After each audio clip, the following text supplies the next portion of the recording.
response to this incident. Once the incident was determined that there was a concern here, those resources, whether it was in that response or throughout this investigation to assist, came obviously from the sheriff's office here, from other local law enforcement agencies, state law enforcement agencies, and federal law enforcement agencies as well. To include, not to be left out, multiple EMS personnel, multiple fire personnel, and agencies. Those agencies responded here as well today, and I am extremely grateful, as I know the sheriff is, for that quick response and the partnerships of working here together with what all has gone on. Currently, from the investigative perspective, we have crime scene agents and other special agents from the GBI, from close to a dozen of our different work units from across the state that have responded here today to work on this investigation, again, collecting evidence, conducting interviews, and so forth.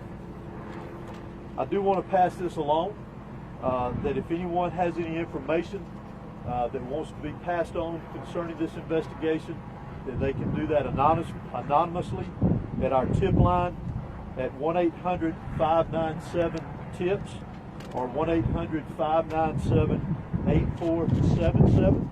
They can also report this on by downloading the See Something, Send Something app. That can be done by Android or Apple phones, either one. If they need to report any tips concerning this investigation. Let me close out before I turn this over to the sheriff and let you just remind you that this is still a very active investigation. There is still a lot that is very fluid. There's still a lot of interviews to be conducted that will continue on into the night, as well as crime scene work and collecting and gathering evidence. But what is more important for me to mention here to you is my heartfelt sympathy to the parents, the students that were here today. Regardless of where they were in the school, this has got a great impact on them as well as on this community.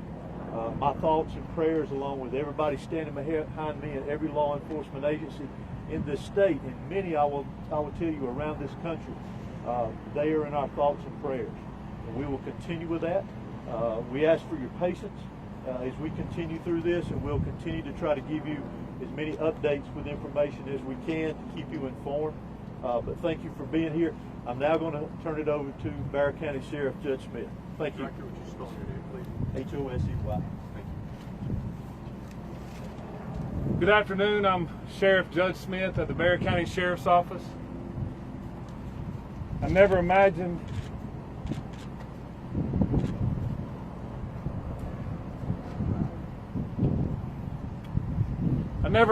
that I would be speaking to the media in my career over something that happened today, the pure evil that happened today. I cannot thank the people behind me for the support they give me today, to give this office and give this staff. This hits home for me. I was born and raised here. I went to school in this school system. My kids go to this school system. I'm proud of this school system. My heart hurts for these kids. My heart hurts for our community. But I want to make it very clear that hate will not prevail in this county. I want that to be very clear and known. Love will prevail over what happened today. I assure you of that. It is very early as to what happened. Governor Kemp reached out to me and has provided me every single resource that he has to make sure justice prevails. I don't know why it happened. I may not ever know. We may not ever know. But I ask that you and our community lift up our schools, lift up our public safety, and that, again,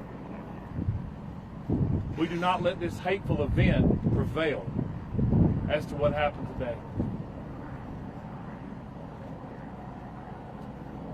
I want to thank the surrounding agencies and counties and cities and state and federal authorities that have come and provided us,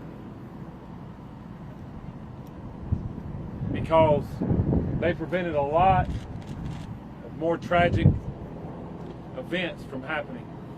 Continue to lift up these families, continue to lift up our students and our kids, and know that love will prevail.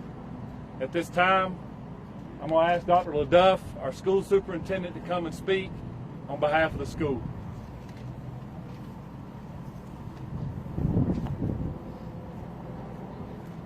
Good afternoon, I'm Dallas LaDuff. I'm the superintendent of the Bexar County School System.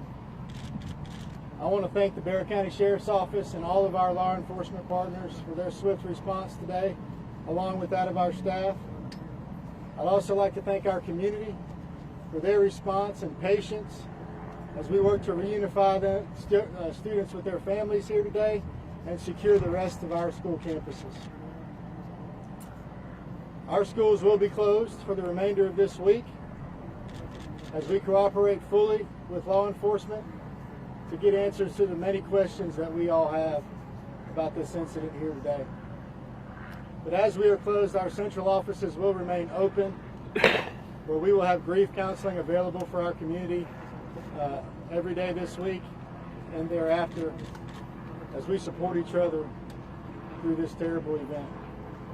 In closing, I just want to say to our community, as a school system, we are here for you, we support you, and we are ready to get you any support that you may need as we grieve through this together. Thank you. Sheriff, if you're saying hate will not prevail in this community, are you investigating this as some sort of hate crime?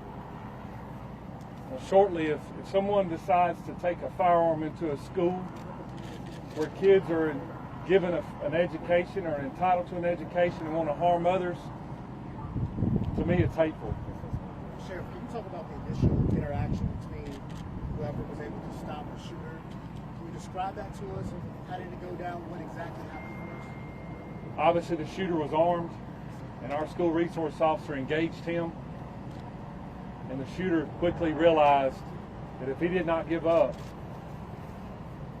that it would end with an OIS, an officer-involved shooting. He gave up, got on the ground, and the deputy took him into custody.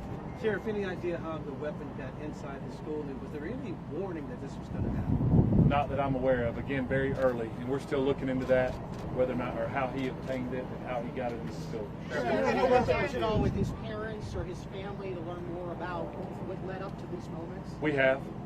Any information you can share? No. What kind of weapon was It used? seems like you have a large Hispanic population. Have you been able to communicate with the people in their language to make sure that everybody knows what's happening? Yes, sir, I have. The school and our office has people that speak in Spanish, and they have spoke to those folks as well. Yes. How has Dennis Availus helping the sheriff? With law enforcement now? Sorry. Is the shooter talking? Was he saying why? The shooter was interviewed, and he was speaking with our investigators earlier, along with the GBI. How is Sheriff, Dennis can you Availus, identify how's the that two helping the sheriff? It is helping our investigation. Can you say Sheriff, reports of threatening calls perhaps made to the school prior to the shooting. Is that accurate? None that I'm aware of. What Were weapon all was 9 used? injured victims shot? In some capacity, yes. Sheriff, can you tell us about the 2 individuals deceased and was one targeted? We don't know of any targets at this point. Sheriff, what kind of weapon was used? Have you identified the weapon? We have not identified that at this point. No. Sheriff, is there a connection? This is the last question I'm going to take. Sheriff, is there a connection between the shooter and the victims? None that I'm aware of. Was the shooter, is this a student here? I know that you have a lot of questions about the student and that we mentioned that we identified earlier. Keep in mind that that's part of our investigation, that we're looking into every aspect of that individual, his connection here at the school. Obviously, as I mentioned earlier, he was a student here. So as part of our investigation, we're looking into all aspects, current and prior, involving that individual. Can you tell us how many rounds were fired? Can you tell us how many rounds were fired? Do what? The shooter is a student, yes. When can we expect the We do not know how many rounds. Has the shooter had any past history with law enforcement? For now, this is the information that we have.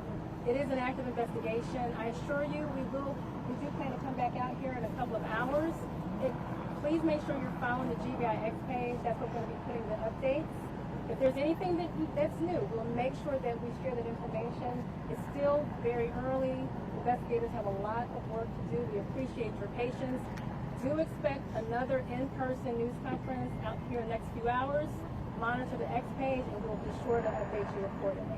Thank you. And that's the x.com. Thank you.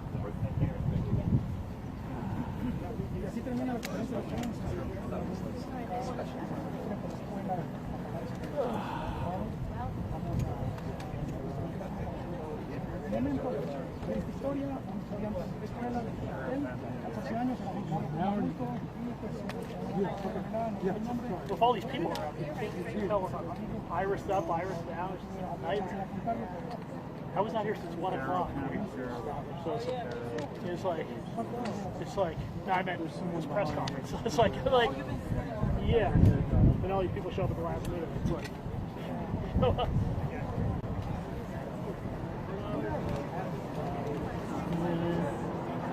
Do you want to go back to A or do this?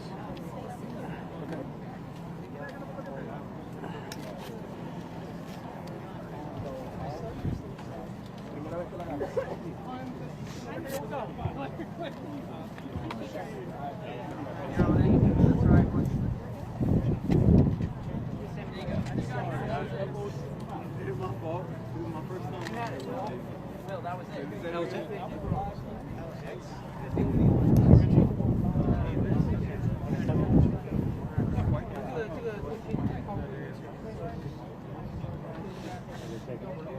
Probably.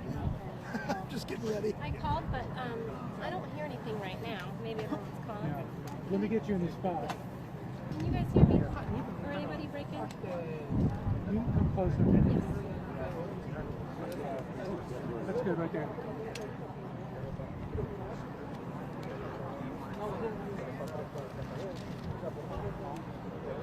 Yes, I can. Can you hear me okay?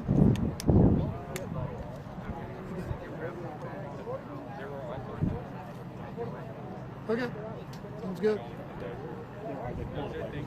Are you guys gonna, is anybody gonna pull a SOT? We're asking you to Is there anybody able to do that, or do you want me to just kind of rehash some of the stuff again?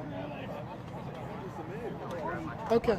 It'll probably be in the 5 o'clock. You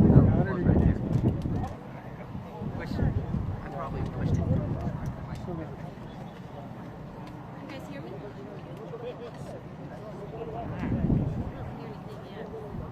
Maybe I can just turn on speaker. Can you guys hear me? Can you guys hear me? All right. Oh. Yes, sir. oh, no.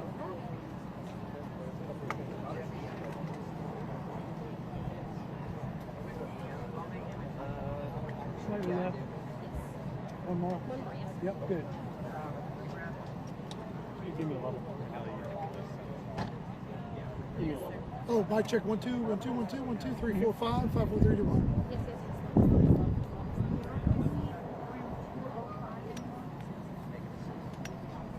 Yes, sir. I think we're pretty good. Coming up after Madeline.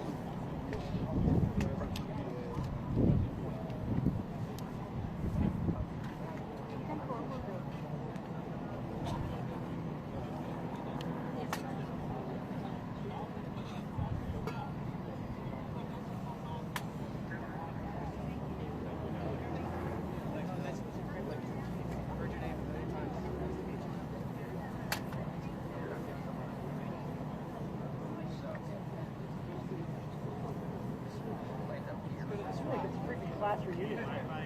You, Justin Gray, Tony Thomas, Daryl Clark. We did. There are a few holes, but we did get more of the timeline. The initial phone call was made at 10:20 Eastern Time, and we are told that within a minute there were officers on the scene. And in fact, a school resource officer actually approached the subject and he did, in fact, surrender at that time. We had a know guy that that is a played 14-year-old. His name is Colton Gray.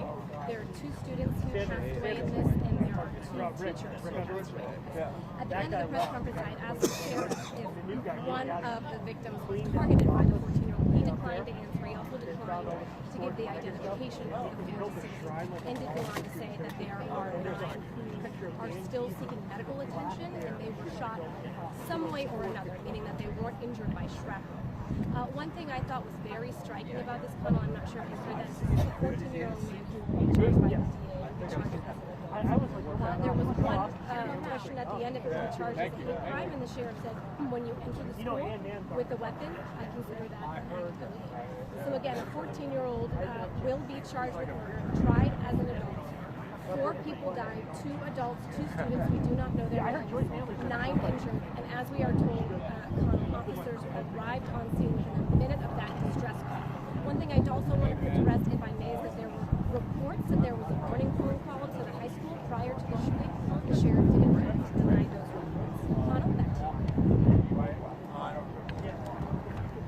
Well, Blair, let me say this. I know we wanted to know the answer as to whether or not the school district received some sort of call first thing this morning alerting them that there would be a series of school shootings, and the first would be here at Appalachia High School in Barrow County. And the sheriff, Sheriff Judd Smith, answered that question saying he was unaware of any call or alert that was made to the school district, to the school itself or the school system, warning them of a potential school shooting. So he squashed that particular information, saying that they are not aware of any sort of call or alert made prior to this incident occurring. He did say the shooter walked in the building, he was armed. They did talk about another thing that I had brought up. One of the questions we wanted answers to was, were the 2 assigned resource officers here? Were they at the school at the time this happened, and did they act on the active shooter that arrived in the building? And the answer was yes. You heard the sheriff talk about the fact that one of those school resource officers encountered the shooter almost immediately upon coming into the school and was able to stop the shooter from firing off more shots, basically saying it's not going to